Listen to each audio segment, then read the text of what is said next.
Combien de temps atteindrai-je la liberté financière? On va voir ça tout de suite. Donc là, on va s'aider deux simulateurs de patrimoine. Tout d'abord sur Hello Money et ensuite sur Finery. Alors, tout d'abord, petit point vite fait sur mon patrimoine en investissement, ce que j'appelle investissement offensif, où j'investis régulièrement en bourse et en crypto. En tout, ça fait 39 000 euros. Et donc, ça fait environ 33 000 euros comme valeur dans les actifs, dans mes CTO, et environ 6 000 euros de crypto investis. Donc sur mon portefeuille en capital Bitcoin et aussi sur Realty. Et il faut savoir que ce n'est pas du tout mon patrimoine. Mon vrai patrimoine, il inclut aussi mon patrimoine défensif où, là bien sûr je ne vais pas parler de livret, je vais parler de mes assurances vie. Bah oui, parce que j'ai d'abord une assurance vie BNP Paribas où j'ai un fonds gros et j'ai des comptes titres. Je le conserve parce que pour payer certaines dépenses comme mon opération, des dents, et surtout, ça me permet de payer moins d'impôts. Voilà. Je suis pas vraiment quelqu'un qui critique l'assurance vie. Mais ensuite, j'ai une autre assurance que j'ai eue récemment, grâce à Perlib, donc c'est une assurance garance, donc une assurance privée.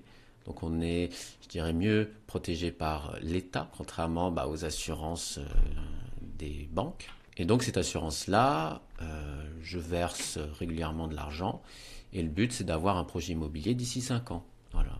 Tout d'abord on va voir Hello Money. Donc là, ils disent direct, ils sont honnêtes, ils sont francs, le montant mensuel net souhaité. On va dire 3 000. Rendement annuel escompté, rendement brut attendu. Donc là, le rendement, c'est un pourcentage.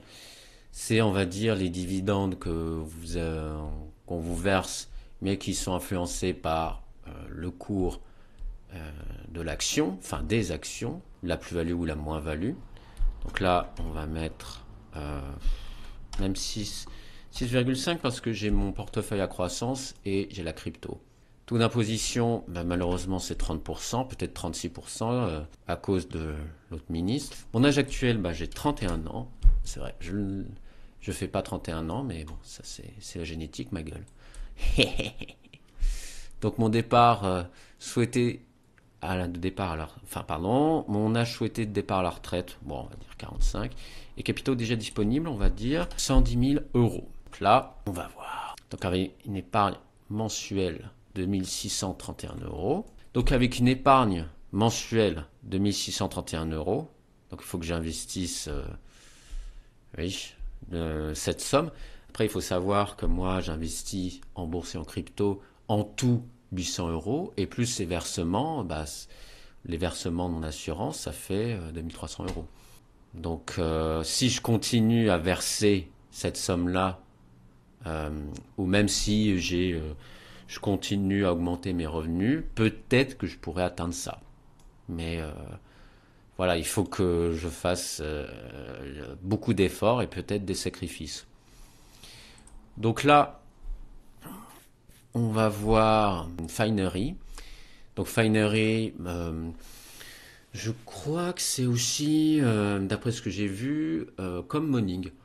Ça permet de synchroniser vos portefeuilles, mais ça permet aussi d'acheter, je crois, des cryptos, il me semble. Voilà, donc on va mettre pareil, patrimoine actuel, 110 000 euros. Répartition de mon patrimoine initial, on va mettre 45. Ah, on peut pas mettre. Ah oui, c'est bon. 45. Investissement annuel. Répartition de mes investissements, on va être dans l'équilibre. Nombre d'années d'épargne, franchement, on va pas se casser la tête. On va faire 20 ans. Parce que, certes, j'ai un projet immobilier en 5 ans. Cependant, j'imagine augmenter mes revenus et pas seulement grâce à mon salaire. Donc, on va rester sur, comment dire, 20 ans. Rendement bourse, oui, bah on va vraiment, ils prennent la moyenne historique des rendements grâce, entre autres, bah, aux performances d'autres marchés, surtout grâce au SP 500, il faut l'avouer. Rendement autre, oui, bah, estimation prudente, oh, je vais mettre 6,5, tiens. Taux d'imposition autre, taux d'imposition bourse, bah oui, 17,2, c'est normal. L'autre partie qui fait 30%, bah, c'est les cotisations sociales. Et taux d'imposition autre, bah, 30%, bah oui. Il faut savoir que nous, on est doublement taxé en France sur la vente d'actions et surtout sur les dividendes. C'est pour ça que malheureusement, il vaut mieux avoir une action à croissance en France ou une action sûre qui verse un tout petit peu de dividendes. C'est la vie. Par exemple, si vous avez Total Energy comme moi, bah, vous allez être taxé. Mais bon, j'assume mon choix d'avoir Total Energy. Le taux de retrait, bah, c'est tout simplement le pourcentage d'argent qu'on peut retirer au bout d'un moment. 4% parce que c'est une estimation.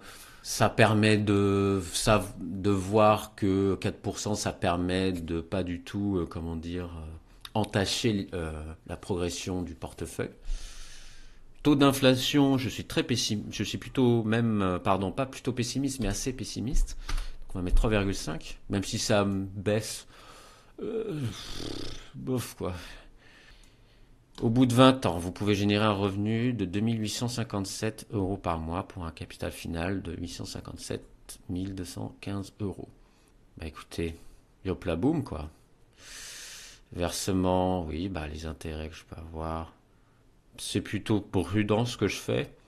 Mais pourquoi c'est plutôt prudent? Pourquoi la courbe n'explose pas? Bah, on va voir ça plus tard. On va faire, on va revenir sur Hello Money et on va faire vraiment une estimation que avec mon patrimoine en investissement offensif bah, sur les CTO et mes comptes crypto. Donc là, on va mettre 39 000. On va mettre là, j'avais mis 45, on va mettre 51. Taux d'imposition, rendement annuel escompté. Ouais, bon, on va laisser ça. 3000.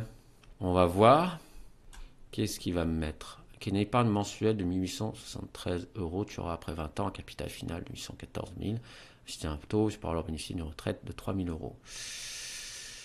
Donc oui, les intérêts, versements. Donc là, ça change.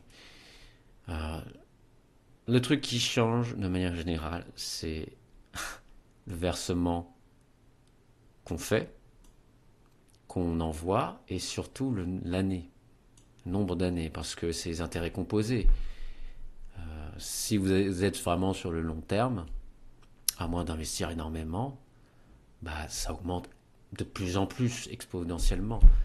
Par contre, si vous êtes vraiment, si vous investissez beaucoup pendant 5-10 ans, bah oui, il y aura les intérêts composés. Mais là, ça se, comment dire, dans ma situation, l'effet est beaucoup plus positif au bout de plusieurs années. Donc voilà. Ensuite là, on va terminer sur Finery. Donc là, 39 000. Partition de mon patrimoine initial, on va mettre beaucoup plus. Là, vous voyez que la courbe commence un peu à changer. Je dirais même que l'écart commence un petit peu à, comment dire, à changer.